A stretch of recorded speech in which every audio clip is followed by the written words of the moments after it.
nakapawis ka rin namin, shoulder to shoulder sila talaga. Video rin yung mga naman. They want you to ask if Ito mag-check yung mga kapalitan. Pero pag na-receive ko na yun, ako si Prince Maria Alsuelo, member ng Digital Employees Union. Nasa 11 taon na ako dito sa aking trabaho.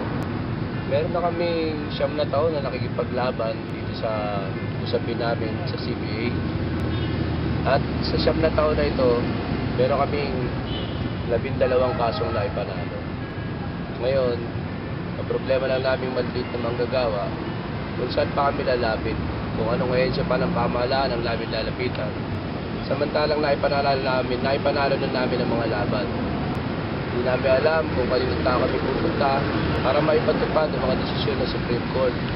Pero narinig kami ng order ng writ of execution galing sa Department of Labor. Kaya ang hinihiling lang namin sana na maipatupad na ang optional protocol ng PSE. Sa gayon naman matulungan ng lahat ng mamamayan, lalong-lalo na maliliit na manggagawa na Pilipino. Siguro panahon na to para magsama-sama lahat ng union, labor org sa Pilipinas para makalapit sa ating presidente na may maipatupad na optional protocol na ito. Pinoy, tulungan mo ang unang gagawa! Aprobahan na ang optional protocol ng ESC Rights!